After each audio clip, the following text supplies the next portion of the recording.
بسم اللہ الرحمن الرحیم۔ ابو علی سینا کی کتاب الاشارات والتنبیہات اور اس کا چھٹا مرحلہ اور اس کی 40ویں فصل، اور اس فصل میں ذکر ہو رہا ہے جو ایک دو اشکالات۔ کون سے اشکالات؟ وہ جو اشکالات ابو علی سینا نے عرض کیا تھا کہ یہ جو مبدأ اول ہے اس سے وجود میں آتا ہے عقل اول۔ یہ جو عقل اول ہے یہ مبدأ اول سے بغیر واسطے کے آ رہا ہے، اور اس میں 6 جہات ہم نے جو ابو علی سینا نے بیان کی تھی کہ عقل اول کی ماہیت بھی ہے، اس ماہیت کی وجہ سے امکان اس کا لازمہ ہے۔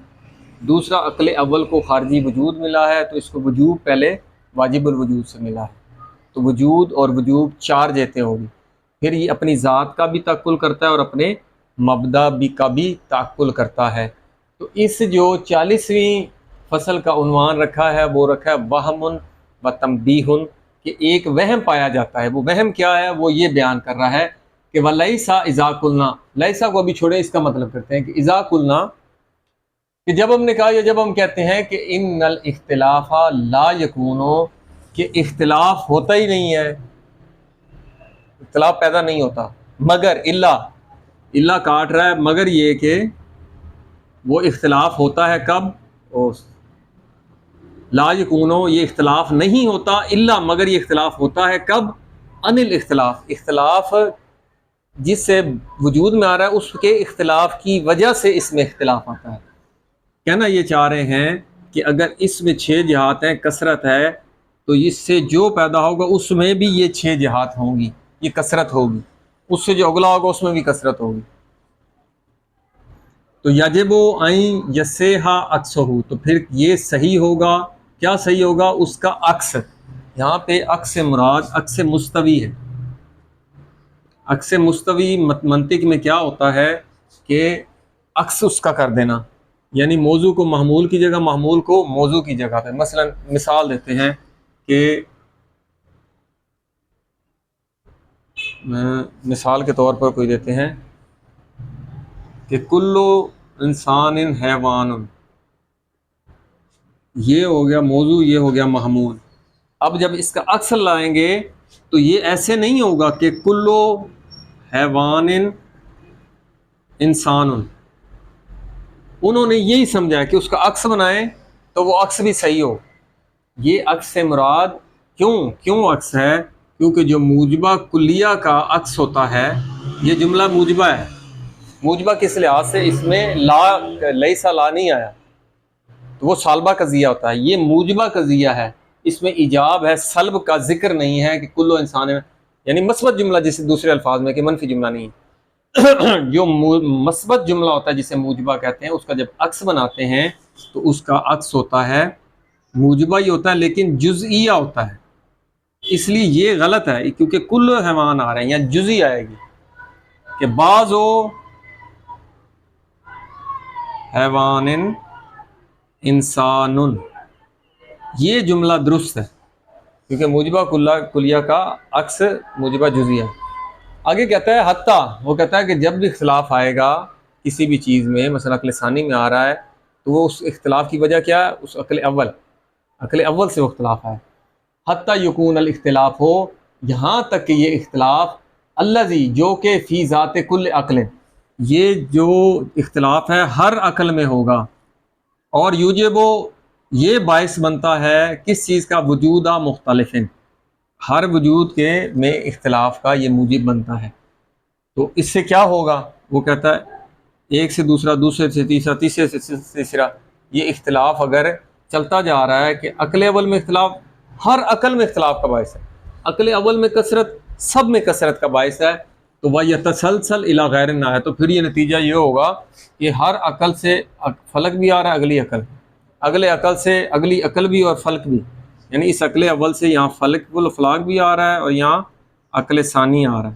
پھر یہی طریقہ کار چلے گا، عقل ثانی سے یہاں پہ ایک فلک بنے گا، پھر یہاں سے عقل بنے گی۔ یہ اگر یہی طریقہ چلے گا تو یہ تسلسل آئے گا، تو کثرت کہاں سے آئے گی؟ ہر طول میں یہ مسلسل عقل اور فلک آئے گا، عقل اور فلک آئے گا، عقل اور فرق آئے گا، جبکہ یہ ہوتا تو نہیں ہے۔ کیوں؟ انہوں نے یہ غلط سمجھ لیا ہے، یہ وہم ہے کہ انہوں نے کہا کہ یہ موجبہ کلیہ کا عکس بنائے تو وہ موجبہ کلیہ ہی بنے گا، لیکن نہیں، وہ موجبہ جزیہ بنتا ہے کہ بعض عقل اس کا بنائیں گے کہ ہر عقل میں اختلاف کا باعث ہوتا ہے، تو ہر عقل جو اس کا جب موجبہ جزیہ بنائیں گے تو آئے گا بعض عقول میں اختلاف ہوتا ہے اور بعض میں نہیں ہوتا، جیسا کہ یہ بعض حیوان انسان ہے اور بعض حیوان انسان نہیں ہے۔ تو یہاں تک کہ یہ نتیجہ نکلے گا اس وہم کا کہ اس کا موجبہ جزیہ جب عکس بنائیں گے تو اس سے یہ نتیجہ نکلے گا کہ بعض عقول ایسی ہیں کہ جن میں فلک اور عقل پیدا نہیں ہوتا، مثلا مبدا اول سے صرف عقل اول پیدا ہوئی، پھر عقل عاشر جو 10ویں عقل ہے جسے عقل فعال بھی کہتے ہیں، اس سے آگے عقول کا سلسلہ ختم ہو جاتا ہے اور افلاک کا سلسلہ بھی ختم ہو جاتا ہے۔ اگر آپ والا قانون ہے کہ ہر عقل سے فلک اور اگلا عقل ہو تو یہاں بھی ہونا چاہیے، جبکہ ایسا نہیں ہوتا۔ یہاں پر مصنف نے کہا یہ وہم ہے کہ آپ نے یہ جو فرض کیا ہے کہ اس میں جو 6 حیثیات ہیں وہ حیثیات اگلے فلک اور عقل کا باعث بنتی ہیں، پھر اس میں وہ جہات فلک اور عقل کا باعث بنتی ہیں، تو یہ یتسلسل ہوگا، ایسے نہیں ہوتا۔ اس پر تنبیہ کیا دی ہے کہ ہر عقل اور جو فلک ہے وہ عقل سے صادر ہوتے ہیں، فلک اور عقل، اس عقل سے یہ اور یہ ہم نے یہ عرض کیا تھا نا، یہ اکٹھے ایک جہت سے وجودی جہت سے عقل اور اس کی ماہیت کی جہت سے فلک پیدا ہوگا۔ جب یہ پیدا ہوگا وہ کہتے ہیں اب اس کا جو عکس بنائیں گے وہ موجبہ جزیہ ہوگا، تو پھر ایسی عقل ہو سکتی ہے کہ جس سے فلک بھی پیدا نہ ہو اور آگے عقل بھی پیدا نہ ہو۔ موجبہ جزیہ یہی ہوتا ہے نا کہ بعض عقول ایسی ہیں کہ جس سے فلک اور عقل پیدا ہو اور بعض سے پیدا نہ ہو۔ دوسری بات جواب یہ دیا ابو علی سینا نے، مقیق طوسی نے، کہ یہ جو عقل اول آپ نے سب کو ایک ہی طرح مان لیا ہے، جبکہ اس کا پہلے بھی ہم جواب عرض کر چکے ہیں کہ ان میں شدت تشکیک پائی جاتی ہے، شدت اور ضعف ہے۔ شدت اور ضعف سے کیا مراد ہے؟ یہ شدید وجودن ہے اور مائیتن بھی کر لیں، یہ اس سے کم ہے، یہ اس سے کم ہے، یہ اس سے کم ہے۔ اس شدت کی وجہ سے، اس وجود کی وجہ سے سب کی الگ الگ انواع بن رہی ہیں، یہ الگ الگ انواع ہیں۔ یہ نہیں ہے کہ جو یہ نو کرے گی وہی یہ نو کرے گی، نہیں، اس کی نو کی حیثیات بھی مختلف ہو جائیں گی اور اس کی نو بھی، ہر عقل کی نو الگ ہے، یہ تمام عقول۔ اس سے اگلی فصل جو 41ویں فصل ہے اس چھٹے مرحلہ کی، اس میں مصنف کیا کہہ رہا ہے؟ فَالْأَوَّلُ يَبْدَأُ جَوْهَرًا عَقْلِيًّا۔ ابھی وہ یہاں پر یہ بات کر رہا ہے کہ یہ جو واجب الوجود ہے، فَالْأَوَّلُ مبدأ اول، یہ پیدا کرتا ہے جوہراً عقلیاً، ایک عقلی جوہر کو۔ اب یہ اس کو جو عرفاء کہتے ہیں وہ مبدأ اول سے پہلے کیا کہتے ہیں؟ وہ کہتے ہیں صادر اول، جس میں جہات منفی ہیں، ناپید ہیں، کیونکہ مبدأ اول سے صادر اول ہی پیدا ہو سکتا ہے جس میں جہات نہ ہو۔ پھر یہ جو صادر اول ہے اس سے عقل اول اور اس ماہیت کی جہت سے فلک اول، فلک الافلاق یہاں ہو سکتا ہے۔ خود ابو علی سینا نے پچھلے مباحث میں کہا تھا جزم نہیں ہے مجھے کہ یہ جو فلک ہے وہ یہاں پہ فلک الافلاق پیدا ہو رہا ہے یا یہاں پہ۔ جزم نہ ہونے سے مراد یہ نہیں کہ پیدا ہی نہیں ہوتا، وہ یہ کہہ رہے اس میں امکان ہے، ہم اس کو واجب قرار نہیں دیتے لیکن امکان ہے۔ خیر، تو وہ کہتا ہے کہ جو پہلا مبدأ اول سے جوہراً عقلیاً ہوگا، ہوا بالحقیقت، یہ جو جوہر پیدا ہو رہا ہے یہ مبدع ہے، مبدا کہہ لیں، یہاں سے ابتدا ہو رہی ہے باقی عقول کی۔ کیوں؟ کیونکہ مبدأ اول اور عقل اول کے درمیان کوئی واسطہ نہیں ہے، اس لیے وہ کہہ رہے ہیں یہیں سے کثرت کی ابتدا ہو رہی ہے۔ باب توسط ہی، پھر اس کے واسطے سے جوہراً عقلیاً و جرماً سوائیاً، پھر اس کے واسطے سے یہاں پر فلک اور اس ادھر فلک اور اس میں عقل ثانی پیدا ہوگا، یہی کہہ رہا ہے وہ توسط ہی جوہراً عقلیاً، اس سے جوہر عقلی بھی پیدا ہو رہا ہے، و جرماً سماویاً، یہ جرم سماوی بھی پیدا ہو رہا ہے۔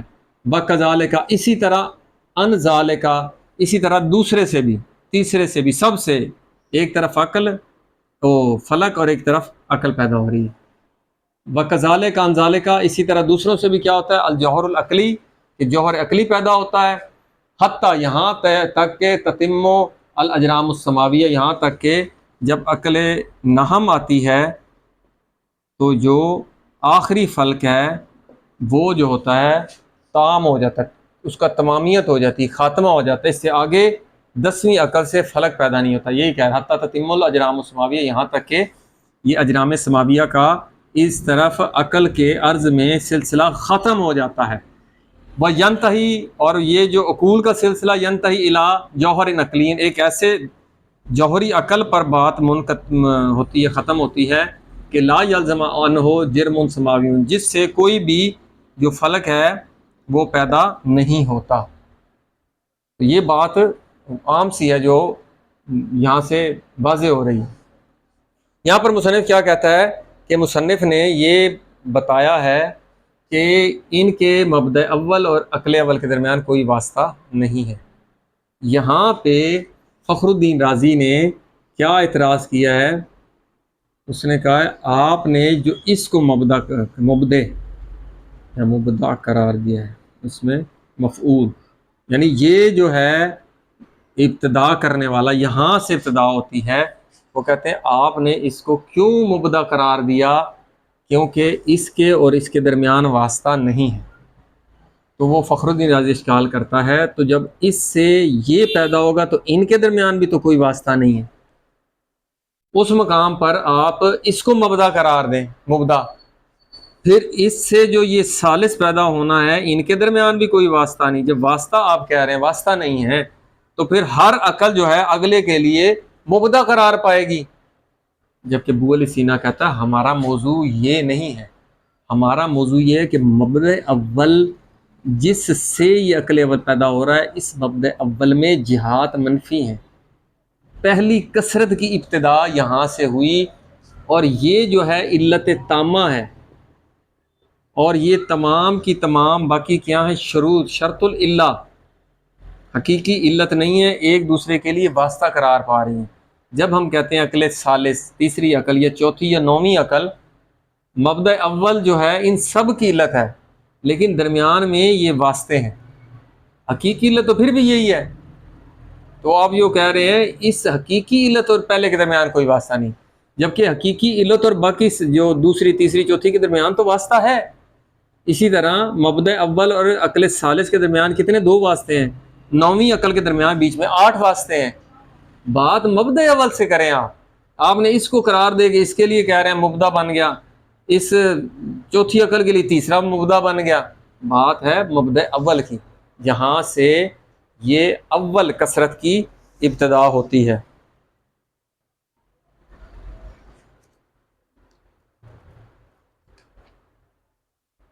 یہاں تک ابو علی سینا نے یہ جو اشکالات آ رہے تھے کہ یہ جو کثرت صادر ہو رہی ہے، اس میں جو فخر الدین رازی یا دوسرے لوگوں کے اعتراضات ہیں کہ عقل اول سے فلک ہو رہا ہے تو پھر ہمیشہ ایسے ہی چلنا چاہیے، جبکہ 10ویں عقل کے پاس جا کر نہ افلاک پیدا ہوتے ہیں نیچے، نہ اسی طرح مجرد عقل بسیط عقل پیدا ہوتی ہے، بلکہ اگر آ بھی رہی ہیں عقول متکافیہ تو وہ تو شعاعیں ہیں، ان عقول کی طرح نہیں ہے. تو وہ کہتا ہے اس کی وجہ یہ ہے کہ یہ آپ عکس صحیح نہیں بنا رہے. عکس صحیح بنائیں گے تو انشاءاللہ یہ مسئلہ حل ہو جائے گا. والحمدللہ رب العالمین.